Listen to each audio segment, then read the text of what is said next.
आता आतुर परीक्षेत काय सांगितलं होतं म्हणून आतुर परीक्षेत शरीराची स्थूलता कृशता याच्या आयुचे लक्षण बल वर्ण विकारादी रूपाचे भेद होऊन ते चक्षुइंद्राने जाणले जातात. तसंच प्रमेय रोगाच्या व्यक्तीत मूत्राची मधुरता परीक्षण करून त्या रोगाचे निदान केले जाते व सुश्रुताने जलाच्या रसाला अव्यक्त मानले आहे असं सांगितलं. तसेच सुश्रुताने वर्णस्रावांच्या प्रसंगात प्राकृत व विकृत अशा दोन्ही प्रकारचे गंधाचे वर्णन केले आहे. अशा प्रकारे तुम्ही आयुर्वेदीय महत्वामध्ये रोगाचं विविध लिहू शकता की असं लिहू शकतात रूपने काय होतं, स्पर्श, गंध, त्यानंतर असं विविध पंच जे आपले पंचज्ञानेंद्रिय त्या दिवशी कसा आपल्या चिकित्सेमध्ये उपयोग होतो.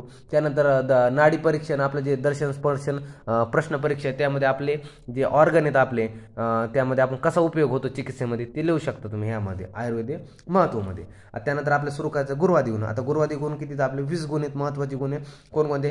गुरु मंद हिम स्निग्ध लक्षण सांद्र मृदू स्थिरा गुण हा सूक्ष्म विशद विशंती सविपर्य. आता काय कोणकोणते 20 गुण येते? गुरु लघु मंद तीक्ष्ण हिम उष्ण स्निग्ध त्यानंतर वृक्ष लक्षण खर सांद्र द्रव मृदू कठीण स्थिर सर सूक्ष्म स्थूल विशद पिच्छिले. आता तुम्ही यातले कोणते बी काय करायचे ध्यानात ठेवायचे, विरुद्ध गुण ध्यानात ठेवायचे. मग 10 गुण पाठ करायचे आणि त्याचे विरुद्ध गुण ध्यानात ठेवायचे. पुढे सांगतो तुम्हाला कशा प्रकारे. आता अगोदर हे जाणून घ्या गुरुवादी गुणला 2 गुण म्हटलंय, त्यानंतर 1 गुण दुसऱ्या गुणाचा विरुद्ध आहे असं म्हणल्याप्रमाणे. त्यानंतर चक्रपाणीने गुरुवादी गुणाला शारीरिक गुण म्हटले, हे महत्वाचे. कोणी शारीरिक गुण म्हटले? तसंच कवी कवी गंगाधरांचे सुद्धा हेच मत आहे. त्यानंतर एकूण गुण 20 सांगितलेला आहे आणि गुरुवादी गुणांचा समावेश अधिभौतिक गुणातील सामान्य गुणात होतो. सामान्य गुण कोणते? गुरुवादी गुण. आणि त्यानंतर विशेष गुण कोणते होते आपले? जे आपले कोणते होते? 5 होते विशेष गुण म्हणजे सार्थ गुण. आता सामान्य गुण मध्ये 2 होते ना आपले की गुरुवादी गुण आणि परादी गुण. त्यानंतर आता पाहायचं आपल्याला एक एक पाहायचं. आता गुरुगुणांपासून सुरुवात होते म्हणून गुरुवादी गुण 20 आहेत. सविस्तर आपल्याला खाली पाहायचं. आता गुरु म्हणजे हेवीनेस. आता गुरु म्हणजे काय? हेवीनेस. आता यामध्ये काय सांग पृथ्वी महाभूताचा आधिक्य असणार ह्यामध्ये यालाच गुरुत्व म्हटलेलं आहे पदार्थ जड असल्यामुळे. त्यानंतर हा गुण अप्रत्यक्ष आहे. त्यानंतर पृथ्वी आणि जलद्रव्यात हा गुण असतो, शरीरात जडत्व उत्पन्न करतो. तसेच काय सांग शरीराचे ब्रहण व तर्पण करते. हे महत्त्वाचं लिहायचं आहे की तो गुण काय आहे. अगोदर लिहायचं तो गुण काय, त्या गुणाचा विरुद्ध गुण कोणता आहे ते लिहायचं. दुसरा झालं 1 गुण झालं तो गुण काय, त्या गुणाचा दुसरा विरुद्ध गुण लिहायचा. त्यामध्ये कोणत्या महाभूताचं आधिक्य ते लिहायचं आणि त्याचं कार्य काय. 4 जरी पॉईंट लिहिले तर खूप सफिशियंट आहे. शरीराचे गुण व तर्पण करते. तसंच शरीरातील कफ व आम रस धातू हे गुणात्मक आहे. तर शरीरातील सुस्ती आळस आणि सुस्ती आळस आहे. तसे लघु हा गुण याचे विपरीत आहे तेच सांगितले. आणि एखादं उदाहरण लिहित असले कोणत्या ह्याच्यात लिहित असेल हा गुण आहे तर हे महत्त्वाचं आहे. ध्यानात ठेवत असेल तर जमा बघा चालतं. त्यानंतर उदाहरण हे काय म्हैस मासमध्ये ह्यामध्ये हा गुण असतो. म्हैस शिर जरी लिहिलं तरी चालतंय. म्हैस शिर. त्यानंतर लघुगुण गुरुगुणाचे विपरीत आहे. तर शरीरातील लेखन आणि रोपण कर्म करतं. शरीरात हलकेपणा उत्पन्न करणार आहे. तसं आकाश वायू अग्नी ह्या 3 महाभूताच्या द्रव्यात हा गुण आपल्या ह्यामुळे ह्या 3 महाभूताच्या प्राधान्याने हा गुण आपल्याला पाहायला मिळतो. तसंच काय सांगितलंय की आता पुढं कशात असतो हा शाली आणि मूगमध्ये आवळ्यामध्ये पाहायला मिळतो. तसंच मंद गुण कसा आहे की जो शरीरात हरवाळ पसरतो आणि त्यांचे कार्य अतिशय सावकाशपणे चालते तो मंद गुण आहे. आणि हा शमन कार्य करतो. हे महत्त्वाचं शमन कार्य करतो. आणि पृथ्वी आणि जल महाभूताच्या अधिकाने ह्या द्रव्यात मंद गुण उत्पन्न होते हे महत्त्वाचं होतं. त्यानंतर गुडूची आणि इत्यादीमध्ये ह्या द्रव्यात हा असतो. तसंच तीक्ष्ण गुण काय? तीक्ष्ण गुण हा शोधन कर्म करणार आहे. मग शोधन म्हणजे काय की आपल्या शरीरामध्ये जे दोष वगैरे बाहेर काढण्यास काम करतो. त्यानंतर काय सांगतात म्हणजे प्रकोपित दोष ना. मंद गुणाचे विपरीत गुण आहे हा तीक्ष्ण गुण. तसंच हा गुण हा पित्त दोषात म्हणून पित्तकर लेखन कर्म करणारा व कफवात शामक आहे. तसा शरीरात हा 10 पाक पचन व स्त्राव निर्मित करणाभूत आहे. त्यानंतर हा उदाहरण जायफळमध्ये आपल्याला तीक्ष्ण गुण हा पाहायला मिळतो. तसं नंतर काय सांगितलं हिमगुण. आता हिम म्हणजे कोल्डनेस थंडीचा गुण आहे. शरीरात 10चं शमन करणार आहे हा की हा काय सांगितलं स्तंभन उत्पन्न करणार आहे. सुश्रुतनुसार जो अंतोबाह्य प्रसन्नता व स्तंभन उत्पन्न करणारा गुण आहे. तसं ना काय सांगितलं पुढं की स्पर्शेंद्रियात जो थंड स्पर्श जाणवतो तो म्हणजे हिमगुण आहे. आणि हा कसा आप महाभूताच्या द्रव्यात हा गुण असतो. तसंच काय उदाहरण काय दिलं चंदन आहे. आता उष्णगुण. आता उष्णगुण काय? शीतगुणाच्या विरुद्ध गुण आहे उष्णगुण. तसंच स्पर्शेंद्रियां ज्यामुळे गरम स्पर्श ज्ञान होते त्याला उष्णगुण म्हटलंय. त्यानंतर काय म्हटलंय की जो पित्तवर्धक आहे. आणि काय म्हटलं ह्याचं उदाहरण दिलं चित्रक आहे. तसंच काय स्निग्धगुण. स्निग्धगुण काय सांगितलंय की हा स्नेह ज्याचा प्रमुख प्रत्यय आहे, या स्नेह प्रत्ययापासून हा स्निग्ध शब्द बनलेला आहे, त्याला स्निग्ध म्हणतात. शरीरात जो बल वर्ण उत्पन्न करतो तो म्हणजे स्निग्ध. घृत तेल व मज्जा यामध्ये हा गुण असतो. तसंच काय सांगितलं, हा कफवर्धक धातूंची वृद्धी करतो. उदाहरण घृत तेल व मज्जामध्ये लिहू शकता तुम्ही. त्यांना वृक्ष, आता वृक्ष गुण काय की स्निग्ध गुणाच्या विपरीत वृक्ष गुण कफाचा नाश करणारे, वातवर्धन करणारे, त्यानं बल वर्णाचा ऱ्हास करणारा हा गुण आहे. उदाहरण जर पाहायला गेलं तर यव येतो. तसं श्लक्ष्ण गुण आहे. श्लक्ष्ण गुण म्हणजे गुळगुळीतपणा, स्मूथनेस. श्लक्ष्ण त्यानंतर काय सांगितलंय, हा कफाचा गुण आहे, त्यांना शरीरास वाढ होण्यास मदत करतो. त्यानंतर काय सांगितलंय की बल, कफ, जीवनीय शक्तीला वाढवतो. आणि हे नंतर आपल्याला कोणामध्ये पाहायला मिळतो की उदाहरण नाही का जलय, शंख, जिरे, त्यानंतर अशा प्रकारे आपल्याला पाहायला मिळतो. तसंच खरं गुण आहे. आता खरं गुण आहे, खर म्हणजे खरखरीतपणा, खरत्व म्हणजे खरगुण आहे आपलं. त्यानंतर काय सांगितलंय, टोकदारपणा टोचल्याप्रमाणे वाटते, ह्या गुणामध्ये आपल्याला हे गुण असतात. त्यानंतर वाददोषाच्या हा गुण आहे, खरं गुण. त्यानंतर काय सांगितलंय, या गुणामुळे शरीरात वेदना वगैरे उत्पन्न होतात आणि हा ग्लानी उत्पन्न करणारा गुण आहे. तसंच काय सांगितलं, पुरुष केश नख या मलात खर गुण असतो. जे पुरुष केश नख आणि मल जे असतात खर असतो, गुण असतो. उदाहरण काय दिलंय, जे कमलदंड असतो त्यामध्ये आपल्याला खर गुण पाहायला मिळतो. तर सांद्र गुण, सांद्र म्हणजे सॉलिड, सांद्र म्हणजे घट्ट, जे सांद्र असतं ते घट्ट असतं. सांद्र आणि त्याचं अपोजिट असतं द्रव्य, द्रव्याचं अपोजिट सांद्र तुम्ही लिहू शकता.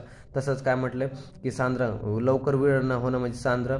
तसंच काय सांगितलंय, जे तेल मध हे जे असतं हे सांद्र असतं, घट्ट असतात ॲज कम्पेअर टू वॉटर वगैरे पाहायला गेलं तर. तसंच कफ जो असतं सांद्र गुणाचा आहे, ते कफ हा सांद्र गुणाचा, घट्ट गुणाचा आहे. तसंच शरीराला हे गुण काय बल देणार आहे. त्यानंतर शरीरात स्थूलता आणतो आणि धातूमध्ये संघात म्हणजे स्थिरता निर्माण करून ठेवतो. तसं उदाहरण दहीमध्ये आपल्याला हा मिळतो पाहायला. तसं द्रव आहे, द्रव म्हणजे काय पातळपणा, जो सांद्र गुणाचे अपोजिट आहे ते द्रव गुण आहे. त्यानंतर हे काय की ओलावा आणणारा हा गुण आहे, आणि तो हा गुण आपल्याला घृतमध्ये पाहायला मिळतो. तसं मृदू गुण आहे. आता मृदू गुण कसा मऊपणा आहे. त्यानंतर हा दहा वगैरे जो या गुणाने दहा पाक इत्यादी होत नाही, जे आग वगैरे आपले ते होत नाही. तसंच हा काय म्हटलं पुढं, हा गुण आपल्याला मज्जा मास मेध धातूमध्ये, मज्जा मास या धातूमध्ये मृदू आहेत. यामध्ये आपल्याला हे जे मास मेध हे जे मज्जा आहे यामध्ये मृदू गुण आपल्याला पाहायला मिळतो. आणि उदाहरण काय आपल्या ह्याचा गुण काय असतो, एखादा उदाहरण एरंडमध्ये आपल्याला मृदू गुण पाहायला मिळतो. एरंडचं जे तेल असतं त्यामध्ये मृदू गुण पाहायला मिळतो. तसं आता पुढं कठीण आहेत. कठीण म्हणजे काय, कडक. आता कडक म्हणजे पृथ्वी महाभूताचं गुण ह्या अस्ति, कुर्च्या, दंक, नस्त, दंत, नख इत्यादीमध्ये कठीण गुण असतो.